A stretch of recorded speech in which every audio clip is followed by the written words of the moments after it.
우리 하나님의 말씀 시편 51편 6절에서 9절까지 있는 말씀 한 번 더 보겠습니다. 시편 51편 6절에서 9절까지 우리 다 같이 한 목소리로 읽습니다. 보소서, 주께서는 중심이 진실함을 원하시오니 내게 지혜를 은밀히 가르치시리이다. 우술초로 나를 정결하게 하소서. 내가 정하리이다. 나의 죄를 씻어주소서. 내가 눈보다 희리이다. 내게 즐겁고 기쁜 소리를 들려주시사 주께서 꺾으신 뼈들도 즐거워하게 하소서. 주의 얼굴을 내 죄에서 돌이키시고 내 모든 죄악을 지워주소서. 아멘. 어제 아침에도 같은 본문 가지고 7절 말씀 중심으로 생각해 보았죠. 우술초로 나를 정결하게 하소서. 내가 정하리이다. 나의 죄를 씻어주소서. 내가 눈보다 희리이다. 우술초로 나를 정결하게 하소서.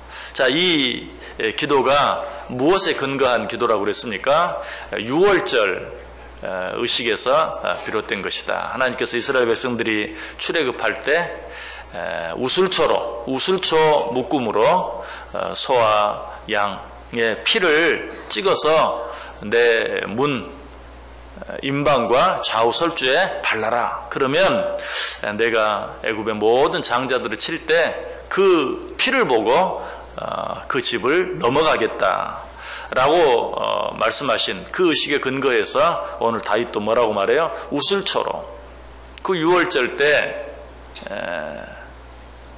문 임방과 설주에 바른 피를 보고 넘어가 주셨던 것처럼 나의 이 죄도 우술초로 깨끗하게 정결하게 해 주옵소서. 자, 이것이 오늘 우리들에게는 어떤 말씀이라고 그랬습니까? 예수 그리스도의 피로 내 죄를 용서해 주옵소서. 피 없이는 죄 사함이 없다는 사실에 대해서 우리에게 말씀해 주시는 것이다. 자, 이 사실을 우리는 구약의 두 가지 대표적인 사건을 통해서 확실히 알 수 있다고 그랬어요. 제일 먼저 아담과 하와를 통해서 아담과 하와가 죄를 지었을 때 하나님께서는 어떻게 그 죄를 씻어 주었습니까? 가죽 옷을 지어 입혀 주심으로. 가죽 옷을 짓기 위해서는 짐승의 피를 흘려야 한다고 그랬죠. 그래서 최초의 사람이 죄를 지었을 때 이미 그때부터 오직 피로서만 죄 사함을 얻을 수 있는 사실을 우리에게 가르쳐 주셨다. 이것이 좀 더 구체적으로 우리에게 나타난 사건은 아담과 하와가 낳은 가인과 아벨을 통해서 가인은 곡물로 제사를 드렸고 아벨은 양의 새끼로 제사를 드렸다. 하나님이 가인의 제사는 받지 아니하고 아벨의 제사만 받았다. 그 이유가 무엇이라고요? 가인은 피 없는 제사를 드렸고 아벨은 피 흘림이 있는 제사를 드렸기 때문에 하나님께서 아벨의 제사를 받으셨다라고 이야기하고 있어요. 자, 우리는 이 사건을 통해서 이제 우리가 드리는 예배를 한번 살펴볼 필요가 있어요. 하나님께서는 어떤 예배를 받으시는가? 피 흘림이 없는 제사를 드렸던 가인의 제사는 받지 아니하시고 피 흘림이 있는 제사, 아벨의 제사만 받으셨다라는 사실을 통해서 오늘 우리들의 예배도 마찬가지. 피 흘림이 있는 예배만 받으세요. 피 흘림이 없는 예배는 받지 않으세요. 우리가 피 흘림이 있다 없다는 건 뭘 말한다고요? 예수 그리스도의 십자가의 보혈의 공로에 의지해서 드리는 예배만 받으시지 예수 그리스도의 십자가의 공로가 없는 예배는 받지 아니하신다. 어떤 예배가 예수 그리스도의 십자가의 보혈의 공로가 없는 예배입니까? 내 의, 내 노력, 내 정성으로만 드리는 예배는 아무리 그 노력이 가상하다 하더라도 아무리 그 정성이 갸륵하다 하더라도 하나님은 그러한 예배를 받지 아니하신다. 자, 그렇다면 피 흘림이 없는 예배의 결과가 무엇입니까? 우리는 가인과 아벨, 가인을 통해서 그 사실을 알게 돼요. 가인은 피 없는 예배를 하나님께 드렸어요. 그 결과 하나님은 그 예배를 받지 아니하시자 가인이 어떻게 되었죠? 창세기 4장 5절에 보면 가인이 몹시 분하여 안색이 변했다. 몹시 분하여 피 흘림이 없는 제사를 드리고 나서 분해했어요. 안색이 변했어요. 여러분, 이게 피 흘림이 없는 예배의 결과입니다. 자, 우리가 예배를 드리면 어때요? 예배를 드리면 드릴수록 우리가 더 새로워지고 더 변화돼야 돼요. 슬픔이 변해서 기쁨이 돼야 돼요. 미움이 변해서 사랑이 돼야 돼요. 원망과 불평이 변해서 감사가 돼야 돼요. 이게 예배의 진정한 결과예요. 하나님께 온전한 예배, 피 흘림이 있는 예배를 드리면 미움이 변해서 사랑이 되고, 원망과 불평이 변해서 감사가 되고, 슬픔이 변해서 기쁨이 되고, 나 자신이 예배를 드리는 만큼 바뀌어지고 변화되어지고 새로워져야 돼요. 그러나 예배 드리는 많은 자들의 모습은 어떻습니까? 그렇지 못하고 오히려 정반대일 때가 많아요. 예배를 드리면 드릴수록 점점 더 겸손해지는 게 아니라 점점 더 교만해져요. 예배를 드리면 드릴수록 미워하는 마음이 바뀌어서 사랑하는 마음이 더 많아지는 게 아니라 예배를 드리면 드릴수록 더 미워져요. 어떤 마음? 나는 이렇게 정성을 다해서 예배를 드리는데 그렇지 못한 저 사람은 도대체 뭔가?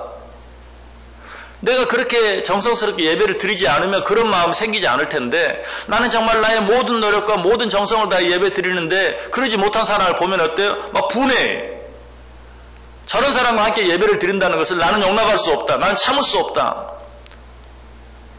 지금 가인의 모습이 그런 것이 피 흘림이 없는 제사를 드리고 나서 어때요? 분해했어요. 안색이 변했어요. 거기서 끝났습니까? 아니죠. 결국은 아벨을 돌로 쳐 죽이기까지 했어요. 여러분, 이것이 피 없는 예물을 드리는, 피 없는 제사를 드리는, 피 없는 예배를 드리는 자들의 모습이 우리가 하나님 앞에서 마음과 뜻과 정성을 다해서 예배드립니다. 그것뿐만이 아니죠. 그렇게 예배를 드리는 것으로도 모자라서 일상에서 그렇게 귀하게 여기는 예물까지 하나님께 드립니다. 그리고 나서는 어떻습니까? 그렇게 하지 못하는 자들에 대해서 미워하고 비판하고 판단하고 하는 그런 마음이 내게 있다면 그것이 바로 가인의 모습이 될 수 있다는 것이. 자, 그런 미움, 원망, 불편이 거기서 끝납니까? 한 걸음 더 나아가요. 누구를 향해서? 목사를 향해서도 나와요. 아, 목사님은 도대체 뭘 하고 있는 거야? 저런 사람들은 당장 퇴출해야지. 저런 사람들에게 여전히 직분을 주고 일을 맡기고 이래가지고 교회가 제대로 될 수 있겠는가 하는 그런 생각까지 들 수도 있어요. 거기서 끝납니까? 여러분, 사람을 향한, 목사를 향한 그런 원망, 불평은 꼭 누구에게까지? 하나님에게까지 가요. 하나님, 저런 사람으로 왜 내버려 두십니까? 저런 사람은 당장 더 이상 교회에 나오지 못하게. 아니, 하나님 왜 저런 사람은 그냥 내버려 두십니까? 저런 사람은 당장 하던 일도 망하게. 하나님을 향해서까지 원망하게 되는. 여러분, 사람을 향한 원망은 절대 거기서 그치지 않는다는 사실을 꼭 기억해야 돼요. 그 원망은 누구에게까지? 하나님에게까지 가요. 우리가 그 사실을 누구를 통해 알게 됩니까? 마리아와 마르다를 통해서 알게 되죠. 마르다의 원망이 처음은 누구를 향했습니까? 자기 일을 도와주지 않는 마리아를 향했어요. 그런데 결국은 그 원망이 누구에게까지? 예수님에게까지 가죠. 왜 내 일을 도와주지 않는 저 게으르게 가만히 앉아만 있는 마리아를 책망하지 않고 예수님 당신까지도 그와만 이야기하고 있습니까? 이 말을 좀 심하게 이야기하면 예수님 당신까지도 왜 그와만 노닥거리고 있습니까? 사람을 향한 원망은 항상 이렇게 하나님에게까지 연결되게 돼 있어요. 자, 어쨌든 피 흘림이 없는 예수 그리스도의 보혈의 공로에 의지하지 않은 예배, 그저 내 노력과 내 정성으로만 드려지는 예배는 항상 가인이 했던 것처럼 그것 때문에 어때요? 분해하고 안색이 변하고 결국은 아벨을 쳐 죽이기까지 하는. 그래서 하나님 왜 저런 자를 내버려 두십니까? 하나님이 저런 자를 처벌하지 아니하면 내가 직접 처벌하겠습니다. 이런 자리에까지 이르게 되고 많은 것을 보게 돼요. 여러분, 피 흘림이 없는 예배는 결코 하나님이 받으실 수 없어요. 피 흘림이 없는 예배는 결코 나를 변화시키지 못해요. 피 흘림이 없는 예배는 더더욱 다른 어떤 사람을 변화시킬 수 없는 것이. 여러분은 이 사실을 또 어떤 사건을 통해서 알게 됩니까? 바리새인과 세리가 기도하러 성전에 올라갔던 그 사건을 통해서 알게 돼요.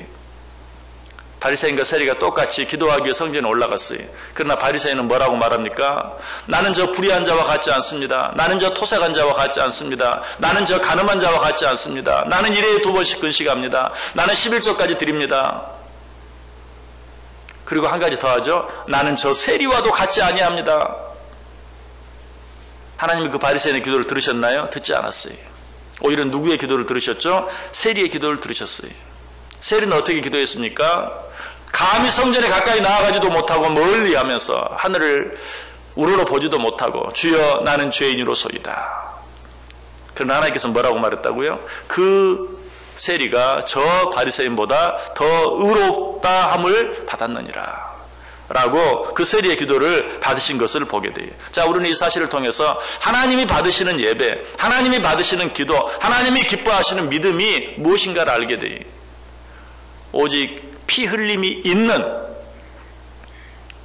오늘 우리로 말하면 오직 예수 그리스도의 십자가의 보혈의 공로를 인정하는 예배, 그것에 근거해서 드려지는 예배만 하나님은 받으신다. 그렇지 못한 예배에 대해서 말라기 1장 10절은 뭐라고 말합니까? 만군의 여호와가 이르노라 너희가 내 제단 위에 헛되이 불사르지 못하게 하기 위하여 너희 중에 성전 문을 닫을 자가 있었으면 좋겠도다. 내가 너희를 기뻐하지 아니하며 너희가 손으로 드리는 것을 받지도 아니하리라. 오늘 저와 여러분이 드리는 이 예배 정말 하나님이 받으시는 예배가 되길 원하십니까? 오늘 저와 여러분이 드리는 기도 하나님이 기뻐 받으시는 기도가 되기를 원합니까? 우리가 꼭 기억해야 할 한 가지가 있어요. 요한복음 14장 6절 말씀, 예수께서 이르시되 내가 곧 길이요 진리요 생명이니 나로 말미암지 않고는 아버지께로 올 자가 없느니라. 순전히 처음부터 끝까지 나를 위해 이 땅에 오셔서 내 죄를 위해 십자가에 달려 죽어주신 예수 그리스도의 은혜가 없었다면 나는 이 자리에 나올 수도 없고 여기서 찬송할 수도 없고 여기서 기도할 수도 없고 내가 내 노력, 내 정성, 내 예물을 드리는 것까지도 나는 할 수 없었습니다. 무엇이 없었으면 예수 그리스도의 은혜가 없었다면 그 십자가의 은혜에 대한 감사가 없이 드려지는 예배는 결코 하나님이 받으실 수 없다라는 것이, 다윗은 이 사실을 알았어요. 그래서 오늘 기도하는 것이 우슬초로 나를 정결하게 해주소서. 만약 다윗의 기도가 이렇지 아니하고 내가 이번에 큰 잘못을 저질렀습니다. 내가 이번에 큰 죄를 지었습니다. 그러나 내가 지금까지 하나님의 사람으로서 수고하고 애쓴 일들을 보시고 이번 한 번만 나를 용서해 주옵소서 라고 기도했다면 하나님은 그 기도 들어주셨을까요? 아니, 들어줄 수 없어요. 내가 정말 이번에 큰 잘못을 저질렀지만 내가 그동안 얼마나 남들보다 더 잘, 남들보다 더 많이 하나님 사랑하고 하나님의 백성들 돌아보면서 살아왔는지 돌아보아 주옵소서 이렇게 기도했다면 하나님은 그 기도 듣지 않으셨을 거예요. 다윗은 결코 그 죄를 용서받지 못했을 거예요. 그러나 다윗은 지금 그런 것들을 가지고 나아가지 않아요. 내가 그래도 지금까지 나름대로 잘하지 않았습니까? 이번 한 번만 용서해 주옵소서. 그게 아니, 오직 우슬초로, 오직 우리 주 예수 그리스도의 십자가의 피로 나를 용서해 주옵소서 라고 기도했을 때 비로소 하나님은 그 기도를 들으시고 응답하시고 그의 죄를 정하게 해 주셨다라는 사실이, 여러분 하나님 앞에 나아오는 우리들의 모습을 보시길 바랍니다. 하나님 앞에 예배드리는 우리의 모습을 다시 확인해 보시길 바랍니다. 하나님 앞에 드리는 모든 기도들을 다시 한번 점검해 보시길 바랍니다. 새벽마다 하나님 앞에 나와 예배드리는 여러분들에게 자꾸 이런 말씀드려 죄송한데, 우리 새벽 예배 드리는 분들 정말 기억해야 돼. 내가 이 새벽에 하나님께 나왔습니다. 이런 마음이 앞서면 절대 안 돼. 남들 다 자는 시간에 내가 하나님 앞에 나왔습니다. 이런 생각이 있어서는 안 돼. 내가 이 자리에 나올 수 있는 것, 다른 사람은 못 나왔는데 나는 나왔습니다. 하나님의 은혜입니다. 내게 이런 은혜를 주시니 감사합니다. 아니, 이것 자체가 축복입니다. 이것을 통해서 무엇을 얻는 것보다도 이것 자체가 축복이, 하루의 첫 시간에 하나님 앞에 나와 새벽 기도할 수 있는 이 은혜가 얼마나 큰지요. 도대체 내가 무엇이길래 하나님 나에게 이런 은혜를 주십니까? 나에게 이런 축복을 주십니까? 내가 더 겸손해지게 해주옵소서. 내가 더 낮아지게 해주옵소서. 내가 더 기뻐하며 살게 해주옵소서. 내가 더 감사하게 살게 해주옵소서. 내가 더 사랑할 수 있게 해주옵소서. 내가 남들보다 더 큰 은혜를 받았으니, 내가 남들보다 더 큰 사랑을 받았으니, 내가 더 기뻐하며 더 감사하며 더 겸손하게 더 사랑하고 더 섬기는 삶을 살게 해주옵소서. 이것이 하나님께서 오늘 우리들에게 원하시는 예배의 모습이다. 십자가의 은혜가 없었으면 나는 여기 있을 수 없었습니다.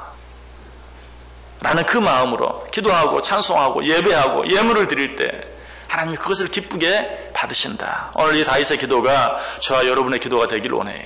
오직 우슬초로, 오직 예수 그리스도의 십자가의 피로 나를 또 한 번 정결케 하시고, 그 십자가의 보혈의 공로에 의지해서 하나님 앞에 나아갈 때 우리가 드리는 예배가 하나님 받으시는 합당한 예배, 우리가 드리는 기도가 하나님 받으시기 합당한 기도가 되어질 수 있다. 아담과 하와가 하나님 앞에 다시 나아갈 수 있었던 것, 오직 피 흘림이 있었기 때문에 가능한 것이, 이 예배뿐만이 아니 오늘 하루 우리의 삶도 마찬가지. 우리가 하루의 첫 시간에 하나님 앞에 예배드리는 가장 중요한 이유는 이것으로 내가 하나님 앞에 해야 될 일들을 때우는 것이 아니라, 오늘 이렇게 시작한 내 삶이 오늘 하루 종일 오직 예수 그리스도의 십자가의 은혜에 의지해서 그 은혜를 생각하면서 그 은혜에 감사하며 살기를 원합니다 라는 고백이, 오늘 하루 이 시간을 시작으로 해서 오늘 하루 우리의 삶 전체가 하나님께 온전히 드려지는 피 흘림이 있는 제사와 같은, 피 흘림이 있는 예배와 같은 삶을 살아드림으로 오늘 하루 우리의 삶을 통해서 하나님이 기뻐하시고 하나님의 영광을 받으시게 되는 복된 하루 꼭 될 수 있기를 주님의 이름으로 간절히 축원합니다. 기도하겠습니다.